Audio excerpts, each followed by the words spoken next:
तो आज की इस वीडियो में हम लोग देखने वाले हैं कि जो बच्चे कॉलेज के फर्स्ट ईयर के अंदर अभी एडमिशन लेने वाले हैं, उनका रोड मैप पहले साल के लिए क्या रहना चाहिए बीटेक के अंदर।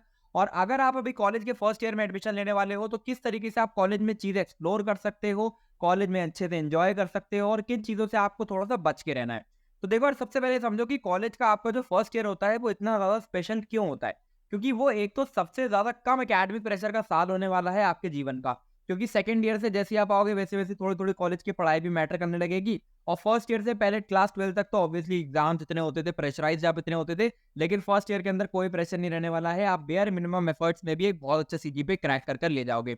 इसके अलावा जब बच्चे कॉलेज के फर्स्ट ईयर में घुसते हैं, तो उनके अंदर बड़ी एनर्जी रहती है कि यार हम तो कॉलेज के अंदर छोड़ देंगे। और यही एनर्जी जो आपकी है, ये आपको आगे ले जा रही होती है डिफरेंट डिफरेंट चीजें एक्सप्लोर करने के लिए और कुछ बहुत ही बेहतरीन कर देने के लिए।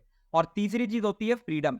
जैसे ही आप कॉलेज के फर्स्ट ईयर में जाते हो, आप सभी बच्चों को भर के फ्रीडम मिलती है। अभी तक तो आप घर में थे, पेरेंट्स के सुपरविजन में थे, बट अभी क्या है कि अभी आप मस्ती से कहीं भी घूम सकते हो, फिर सकते हो, कुछ भी कर सकते हो, जो कि काफ़ी ज़्यादा अच्छा भी होता है और काफ़ी ज़्यादा खराब भी हो जाता है कुछ लोगों के लिए।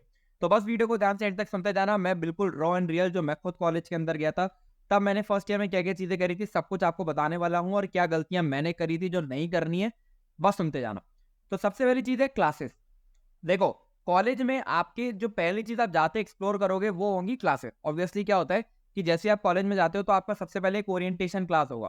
तो ओरिएंटेशन क्लास के अंदर बेसिकली प्रोफेसर्स आपको अपना इंट्रोडक्शन देते हैं और इसके अलावा कॉलेज में किस तरीके से सिस्टम्स चलते हैं, उनके बारे में आपको बता रहे होते हैं।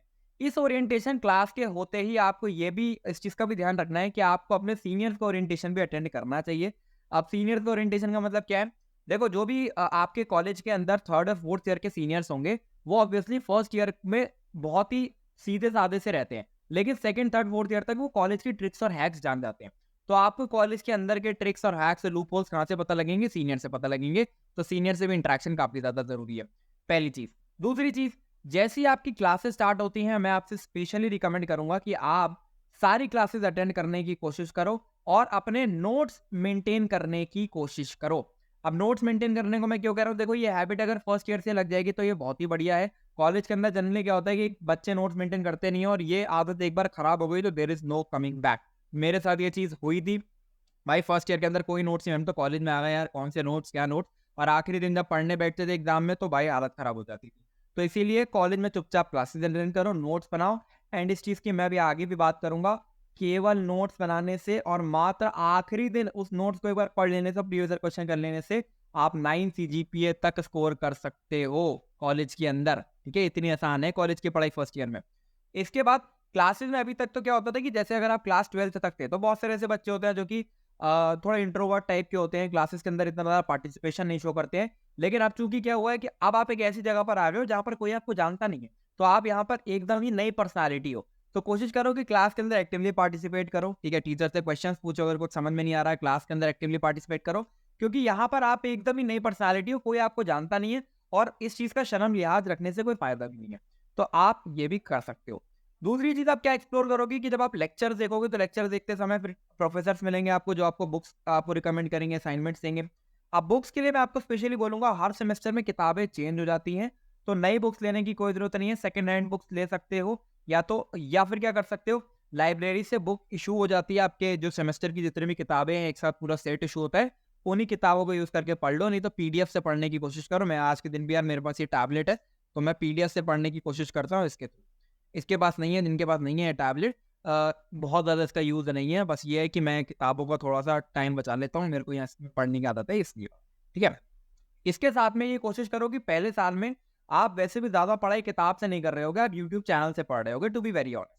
तो आप क्या करो कि जैसे ही ना आपकी क्लासेस में कोई भी टॉपिक स्टार्ट होता है, ठीक है? तो आप उस टॉपिक को ना यूट्यूब पे सर्च करना स्टार्ट कर दो, ताकि आप अपने चैनल से सॉर्ट आउट कर लो।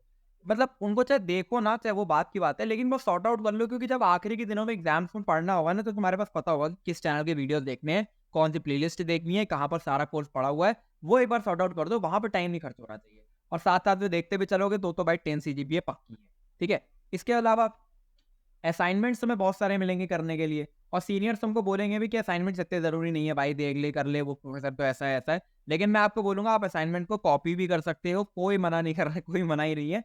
लेकिन असाइनमेंट्स की डेडलाइन्स को मिस मत करना। मैं इसका रीज़न बताता हूँ। देखो, आपको ये चीज़ें कोई नहीं बताएगा, इसलिए सब्सक्राइब भी करके बेल आइकन को प्रेस कर लो, इसलिए बार-बार बोलता हूँ। देखो, आपके कॉलेज के अंदर ना जो प्रोफ़ेसर्स होते हैं, तो आपके जो पूरे 100 के 100 नंबर है ना उस सब्जेक्ट के, वो प्रोफ़ेसर के हाथ में ही होते हैं।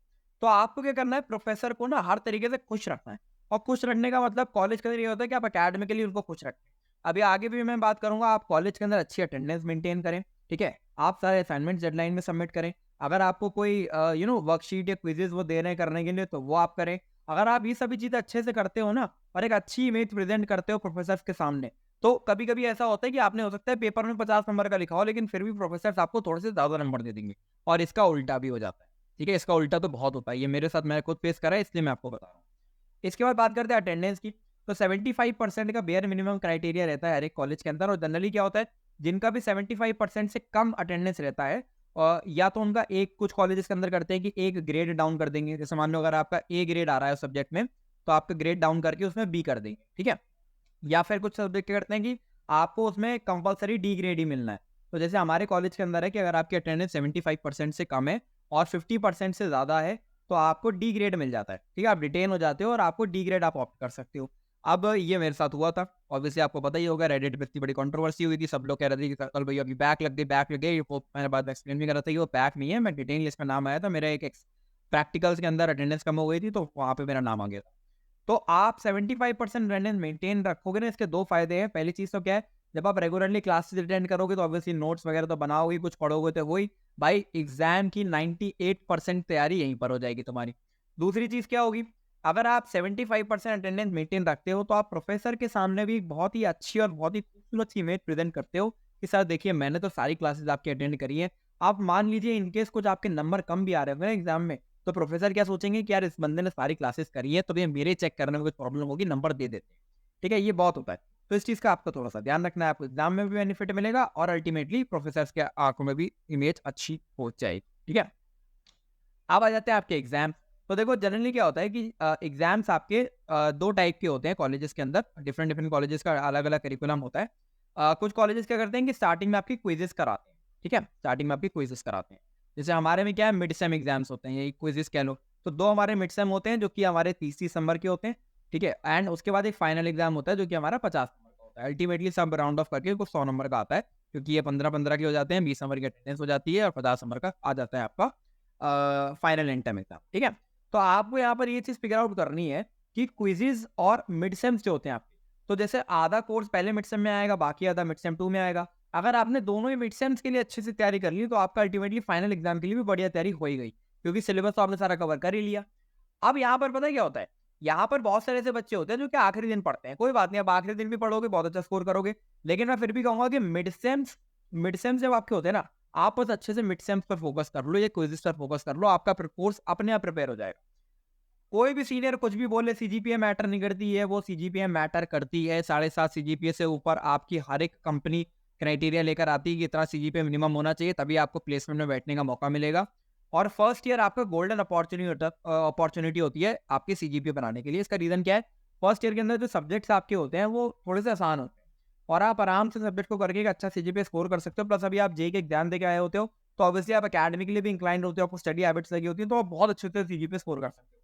मैं अपनी बात करूँ, मैंने फर्स्ट ईयर के अंदर जो मेरा फर्स्ट सेमेस्टर का सीजीपीए था that was above 9, second semester का जो सीजीपीए था दैट वाज़ 8.5 समथिंग, और उसके बाद सेकंड ईयर से मेरा सीजीपीए डाउन होना स्टार्ट हो गया था। उसका रीज़न शायद ये भी था, मैं यूट्यूब चैनल पे ज़्यादा एक्टिव हो गया था। लेकिन आपको इस चीज़ का ध्यान रखना है। अब एग्ज़ाम्स में अगर आप सारी क्लासेस ही अटेंड कर लेते हो ढंग से, सारे पीवाईक्यूज़ भी कर लेते हो, आखिरी दिन बैठ के आपका काम हो जाता है। ये हैक आपको कोई नहीं बताएगा, आपका लिटरली काम हो जाता है और प्लस प्रोफेसर को खुश रखना है। आपका एग्ज़ाम क्रैक हो गया, ठीक? अच्छा, इसके बाद अब ये तो सारी बातें हो गई कि भैया एकेडमिक्स कैसे चलने हैं, कॉलेज का सिस्टम आपको समझ में आ गया।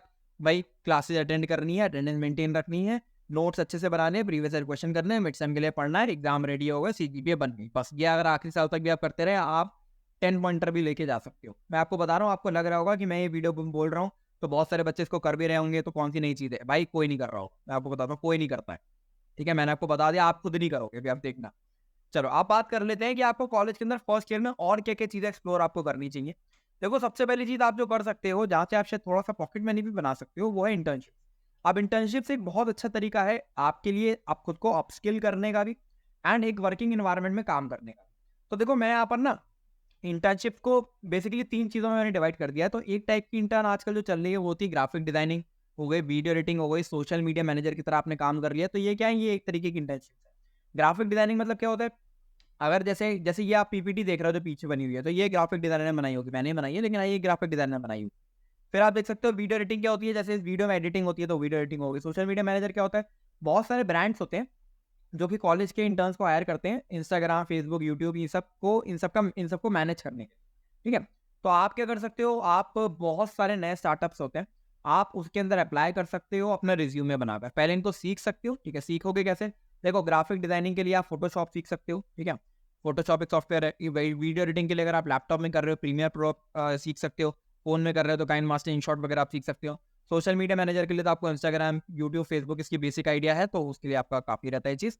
अब आप क्या करो ना, आप लिंक्डइन पर अपना प्रोफाइल बनाओ और उस प्रोफाइल के अंदर अपने स्किल्स को लिस्ट करोगे तो डेफिनिटली कुछ लोग आपको मैसेज भी करना स्टार्ट कर देते हैं। और अगर नहीं भी कर रहे हैं तो आप अच्छा सा अपना रिज्यूमे बनाओ, ठीक है?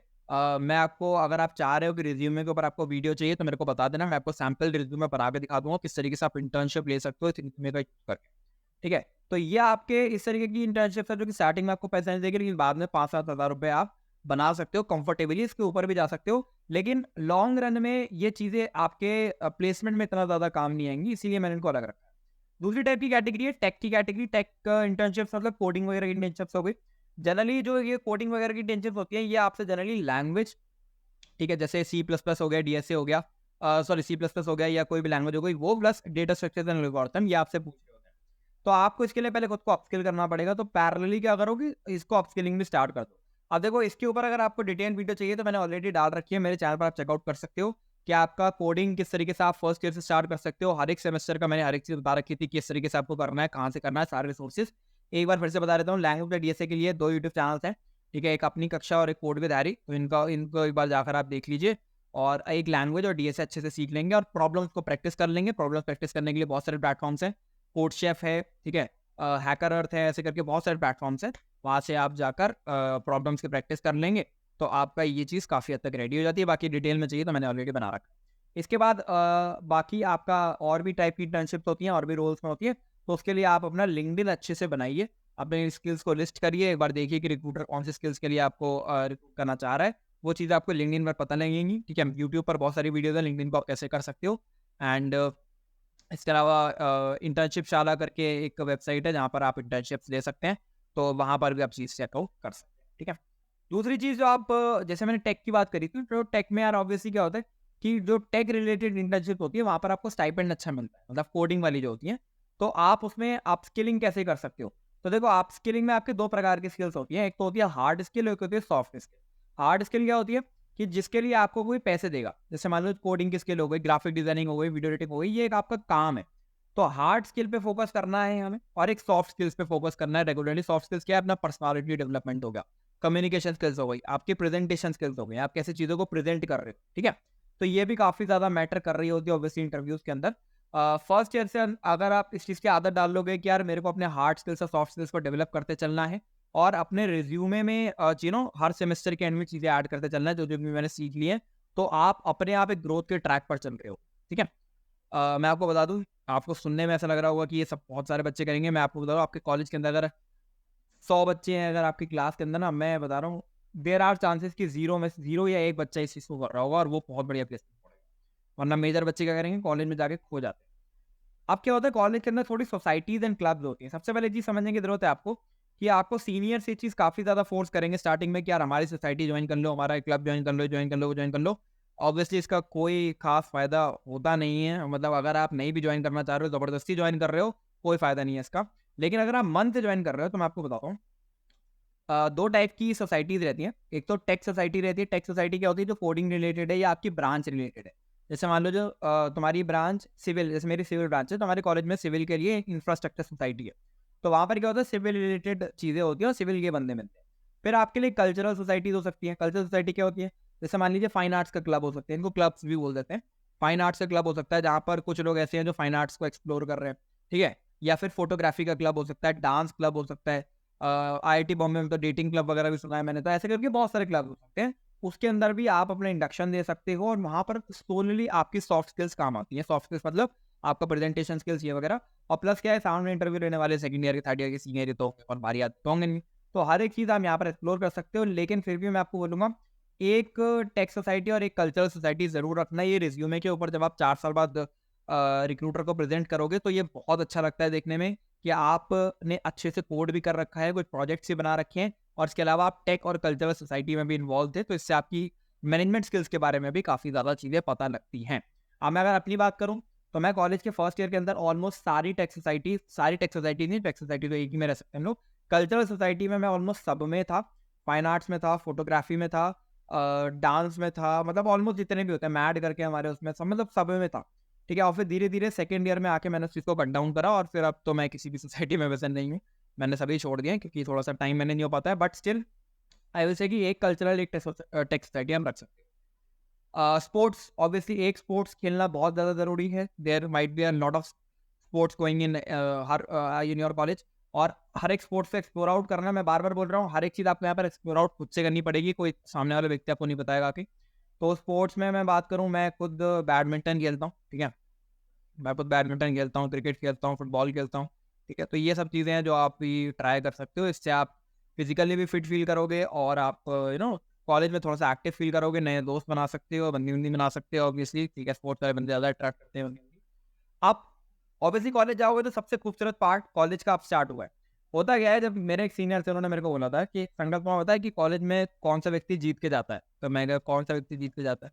तो उन्होंने बोला कि जिस बंदे के पास एक अच्छा दोस्त होता है, नौकरी होती है और छोकरी होती है। ये 3 चीज़ें अगर तुमने बीटेक में ले ली तो भाई तुम प्रभु हो। तो अब बात करते हैं नौकरी की, बात तो ऊपर हमने वैसे ही बहुत कर ली है, बहुत करते हैं कि अच्छे दोस्त बनाने की। तो आप ना अपने आस-पास ऐसे लोगों से खुद को सराउंड करो, जिनका गोल आपके तरह इंक्लाइंड है, ठीक है? पहली चीज़ तो, दूसरी चीज़ क्या है कि आप इस प्रकार के लोग ढूँढिए जो कि आपके आस-पास से हैं। तो वो जैसे मान लो मैं यूपी से हूँ, तो मैं जनरली क्या करता हूँ, जैसे आप ये ओपिनियन अलग हो सकता है, वेरी कर सकता है, बट जैसे मैं यूपी से हूँ, तो मैं ढूँढता हूँ यार मेरे कॉलेज के अंदर यूपी के कोई बंदे, मेरे को आस-पास के बंदे मिल जाते हैं, तो मेरे को बहुत अच्छा लगता है बात करने में, क्योंकि मैं उनसे फिर वो यूपी की लैंग्वेज में बात कर सकता हूँ और एक चीज़ समझ सकता हूँ। ठीक है? ये वाइस वर्सा भी होता है कुछ लोग के लिए, कुछ लोगों को लगता है कि बाहर की चीज़ें एक्सप्लोर करते हैं, वो मेरे अंदर भी है। पंजाब के मेरे अभी जो फ्रेंड सर्किल है उसमें पंजाब के भी दोस्त हैं, हरियाणा के भी हैं, राजस्थान के भी हैं, बिहार के भी हैं, ठीक है? तो वो आप अलग-अलग जगह के दोस्त आप बना सकते हो। लेकिन अपने तरीके के दोस्त बनाना, उन तरीके के दोस्त मत बनाना जो कि आपको लगता है कि आपको एक्चुअल में पुश कर रहे हैं कुछ और करने के लिए। जैसे मान लीजिए कुछ ऐसे दोस्त होते हैं जो सिगरेट पीना, दारू पीना बहुत कूल समझते हैं, ठीक है? तो वो क्या होगा, वो आप जब उनके साथ दोस्ती करोगे ना, तो वो आपको एक पीयर प्रेशर के लिए वो चीज़ें करनी पड़ जाएँगी और वो चीज़ खराब है, वो चीज़ मत करो, ठीक है? तो ऐसे दोस्त बनाना जो आपके, जिनके साथ आप कंफर्टेबल रहो, आप बहुत प्रेशराइज़ फील ना करो, आपको किसी एक इमेज ना प्रेज़ेंट करनी पड़े और मौज-मस्ती काटो भाई, मस्ती, ठीक है? अब आ जाते हैं सबसे बेहतरीन पार्ट पे, रिलेशनशिप। कॉलेज के अंदर मैं आपको बोलूँगा स्पेशली कॉलेज के फर्स्ट ईयर में अपने ऑपोजिट जेंडर को एक्सप्लोर करो। एक्सप्लोर करने का मतलब ये है कि उनसे बातचीत करो, ठीक है? एंड दोनों के लिए ट्रू है, गर्ल्स एंड बॉयज़ दोनों के लिए ट्रू है ये चीज़। जब आप कॉलेज के अंदर जाते हो, लड़कियाँ भी चाहती हैं कि उनको बंदे मिलें, बंदे भी चाहते हैं उनको बंदियाँ मिलें, ठीक है? तो ये चीज़ें आप एक्सप्लोर करो, पर एक चीज़ आप समझ के जाना, ये मेरे सीनियर का भी कहना है और मैंने खुद अपने कॉलेज के अंदर देखा है, 99% रिलेशनशिप जो कॉलेज में स्टार्ट होते हैं, कॉलेज में खत्म हो जाते हैं, ठीक है? तो बस ओवर एक्सपेक्टेशन मत रखना किसी से, बट ये चीज़ एक्सप्लोर आउट करना बहुत ज़रूरी है और करो भाई, है ना? देखो 2-3 चीज़ें होती है, अगर आप अपोज़िट जेंडर से बात करते हो तो कम्युनिकेशन स्किल्स, पर्सनैलिटी डेवलपमेंट ही बहुत तेज़ होता है। प्लस क्या होता है, जैसे मैं अपने कॉलेज के एग्ज़ाम्पल बताता हूँ, मेरे कॉलेज में एक लड़का है, जो कि बिल्कुल ही नहा धो के नहीं आता था, ऐसे गंदा सा बन के आ जाता था कॉलेज में और अपने सेल्फ डेवलपमेंट को लेके, सेल्फ केयर को लेके उसका कोई भी एंगल नहीं था। लेकिन क्या हुआ कि एक बंदी उसके दोस्त बन गया, अब उस बंदी के लिए वो खुद नहा धो के सज-धज के जाता था, अपने आप को अपस्किल करने लगा, अपने आप को इम्प्रूव करने लगा, तो डेफ़िनेटली ये भी चीज़ें होती हैं, ठीक है? और ये पॉज़िटिव। अच्छा, अब इसके बाद आपको कुछ और चीज़ें बता देता हूँ, अपने दिल से बता रहा हूँ चीज़ें। फर्स्ट ईयर के अंदर ही कोशिश करना कि ग्रोथ पे ओवर फ़ोकस करो। अगर आपके एंगर इश्यूज़ हैं, कोशिश करो कि भई कम गुस्सा करें, ठीक है? इसके ऊपर काम करा जाए। अगर आपको पेशेंस, इम्पेशेंट हो आप, तो ये काम करो कि अब मैं पेशेंस क्या बना सकता हूँ, तो अब ग्रोथ के ऊपर काम करना है। हर एक चीज़ की ग्रोथ के ऊपर काम करना है, छोटे-छोटे एस्पेक्ट्स की ग्रोथ के ऊपर काम करना है। एक डायरी बना लो, डायरी में चीज़ें लिखना स्टार्ट करो कि कॉलेज के फर्स्ट ईयर के अंदर मैंने ये चीज़ में अपस्किल करा, हर चीज़ में, मतलब अपने पर्सनल डेवलपमेंट में भी और अपने हार्ड स्किल में भी। Growth is the sole one thing that you have to focus in the college, और अगर आपने ये कर लिया तो आपके जीवन के अगले 50-60 साल बहुत ज़बरदस्त निकलने वाले हैं, ठीक है? इसके अलावा पर्सनैलिटी डेवलपमेंट डेफिनिटली देखो, जब आप कॉलेज के अंदर जाते हो और वापस जब आप घर आते हो, तो आप एब्सोल्युटली पहचान में नहीं आने चाहिए, ये मेरा कहना है। मतलब आप अगर कॉलेज के अंदर जा रहे हो, मैं आपको बताता हूँ, मैं जब कॉलेज के अंदर गया था, मैं बहुत ही शाय टाइप का इंसान था। तो मेरे मम्मी-पापा को लगता था, ये कॉलेज में मतलब कैसे सर्वाइव करेगा, इसकी सीनियर रैगिंग ले लेंगे वो। और फिर जब मैं पहली छुट्टी में घर आया था ना, तो मम्मी-पापा मेरे को पहचान नहीं पा रहे थे कि भाई ये बंदा इतना ज़्यादा खुला हुआ कैसे है? ठीक है, मतलब बात करने का तरीका भी ऑब्वियसली क्योंकि यूट्यूब चैनल के साथ अच्छा हो गया था, बट ये बंदा इतना ज़्यादा खुल कैसे गया? तो है क्या कि आपको बिल्कुल अनरिकॉग्नाइजेबल हो जाना है जब आप वापस जाओ। तो ऐसी पर्सनैलिटी डेवलप करो, हर एक चीज़ पर्सनैलिटी की, ठीक है? फ़िटनेस को अपना डेवलप करो, बोलने का तरीका अच्छे से डेवलप करो, चीज़ों से डील करना डेवलप करो। ऑब्वियसली कोई आपको अगर गुस्सा कर रहा है, कोई आपके ऊपर क्रिटिसाइज़ कर रहा है खुद को, तो उसको किस तरीके से डील करना है, हर एक चीज़ को आपको डील करना स्टार्ट कर देना चाहिए। एक बात समझ के चलना, ठीक है? जो आपको बहुत कम लोग बताएँगे। बिग बॉस का घर देखा है? गेम्स चलते हैं। College is one big big boss, ठीक है? जहाँ पर कॉलेज वहाँ पे तो 8-10 कंटेस्टेंट होते हैं, यहाँ पर 4000 कंटेस्टेंट्स हैं।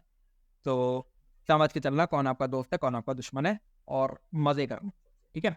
पहले सेमेस्टर के अंदर आपके मार्क्स आप बहुत आराम से स्कोर कर सकते हो और सीजीपीए अच्छी बना सकते हो। मैं आपको एक चीज़ बताता हूँ जो जनरली नहीं बताएँगे आपको लोग। फर्स्ट ईयर एक और थर्ड ईयर में चूँकि एक आपका इंटर्नशिप का सेमेस्टर होता है। फर्स्ट ईयर और थर्ड ईयर 2 ऐसे साल होते हैं जहाँ पर आप एक अच्छा सीजीपीए बहुत आसानी से स्कोर कर सकते हो और अल्टीमेटली 4 साल में जब आपका सीजीपीए ऐड होकर आता है चारों साल का, तो ऑब्वियसली अगर आपका फर्स्ट ईयर में बढ़िया होगा तो बाकी सालों में भी अच्छा हो जाता है, ठीक है? इसके बाद फर्स्ट सेमेस्टर के अंदर कोशिश करो कि आप कोडिंग अगर स्टार्ट कर रहे हो तो लैंग्वेज और डीएसए सीख ले, ठीक है? फ्रीलांसिंग अगर आप स्टार्ट कर रहे हो तो कोर्सेज़ और जो भी फ्रीलांसिंग जिस जिस भी फील्ड में आप करना चाहते हो, उसके कोर्सेज़ और जो भी रेलेवेंट रिसोर्सेज़ हैं, ठीक है? उनके ऊपर आप काम करना स्टार्ट कर दो। अगर कोई बच्चे सोशल मीडिया को एक्सप्लोर करना चाह रहे हैं, जो कि करना ज़रूरी है, करना चाहिए।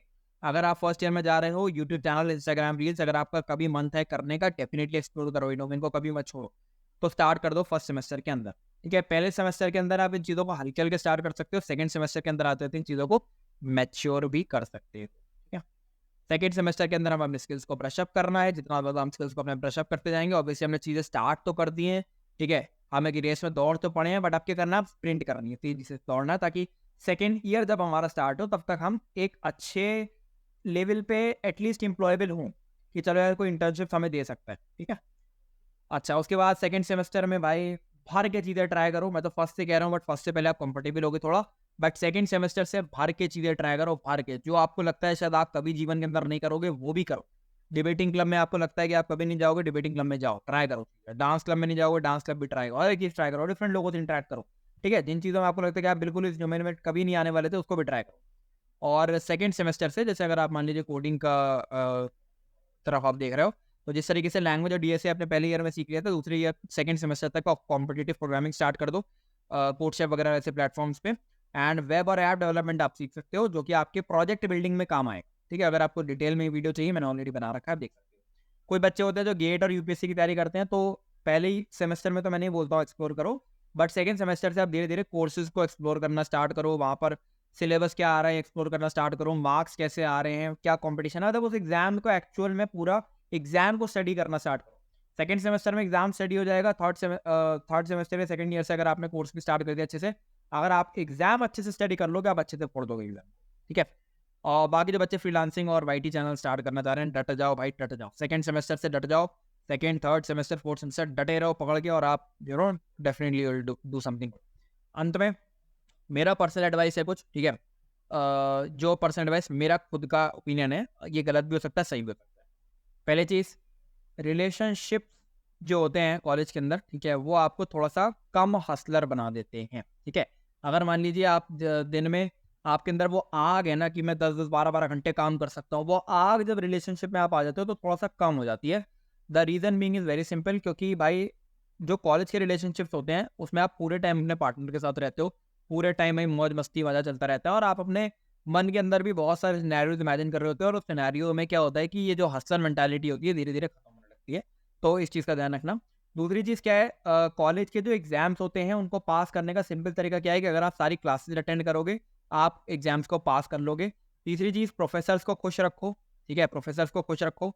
चौथी चीज़, सिगरेट, दारू, ड्रग्स, ये कुछ नहीं करना है। मैं आपको बता रहा हूँ, आप अगर अपनी कॉलेज लाइफ़ में एक्चुअल में बचाना ज़्यादा कॉलेज को इन चीज़ों में मत पढ़ना। और डेफिनेटली 70% जनता पढ़ेगी, बट मुझे इससे कोई फ़र्क नहीं पड़ता। मैंने अपना ओपिनियन बता दिया।